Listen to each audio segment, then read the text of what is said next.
બિલકુલ ઉમંગભાઈ, તમે જે પ્રમાણે કહ્યું કે જો આમ આદમી પાર્ટી એક પણ સીટ લઈ આવતી નથી અથવા તો ત્યાં જીતતી નથી, વોર્ડ નંબર 4 ની જે વાત કરી કે જે આમ આદમી પાર્ટી સૌથી વધારે ત્યાં ચર્ચામાં રહી છે, રાહુલ દુઆ મેં કહ્યું કે વિધાનસભા પણ લડી ચૂક્યા છે. કોને ફાયદો અને કોને નુકસાનની વાત કરીએ તો ચોક્કસથી જો આમ આદમી પાર્ટીમાંથી રાહુલ દુઆ ત્યાંથી જીતતા નથી તો ચોક્કસથી નુકસાન ત્યાં કોંગ્રેસને થશે. કારણ કે રાહુલ દુઆ જે છે તે યુવા ચહેરો છે, ઘણા સમયથી તેઓ તેના વોર્ડની અંદર સક્રિય છે અને આ વખતે મેં કહ્યું ને કે તે વોર્ડની અંદર 4 નંબરની અંદર 57% 2021 ની અંદર મતદાન થયું હતું. 64% જેટલું મતદાન 2026 ની અંદર નોંધાયું છે. એટલે ક્યાંક ને ક્યાંક ત્યાં કોઈક પરિવર્તન આવે તેવી શક્યતાઓ દેખાઈ રહી છે.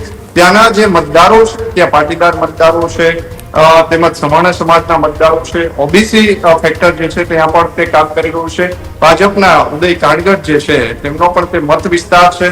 એટલે ક્યાંક ને ક્યાંક તે નુકસાન જે કરશે તે કોંગ્રેસને કરવાનું છે જો આમ આદમી પાર્ટી ત્યાં જીતતી નથી. કારણ કે ત્યાં જે મતદાન જે પ્રમાણે થયું છે, ઊંચું મતદાન થયું છે, તેમાં જોવા જઈએ તો 64% જેટલું મતદાન જયારે થયું હોય, ભૂમિતભાઈએ કહ્યું તે પ્રમાણે કે સૌથી પહેલી જો આમ આદમી પાર્ટીની કોઈ પેનલ જાહેર થઈ હોય તે રાજકોટની અંદર તો એ રાહુલ દુઆ, હાર્દિક રાબડિયા વાળી પેનલ હતી અને ત્યાં તેમને ચોક્કસથી વધારે પ્રચાર કરવાનો સમય પણ મળ્યો છે અને તેમને જનતાની વચ્ચે જવાનો સમય પણ મળ્યો છે. રાહુલ દુઆ હંમેશા જનતાની વચ્ચે રહ્યા છે.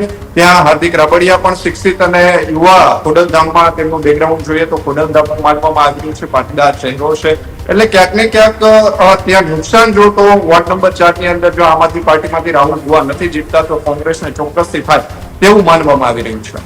ત્યારે જ ન્યૂઝરૂમ ગુજરાતની યુટ્યુબ ચેનલને સબસ્ક્રાઇબ કરો અને ઇન્સ્ટાગ્રામ અને ફેસબુક પર ફોલો કરો. અપડેટ રહો, સત્યની સાથે રહો.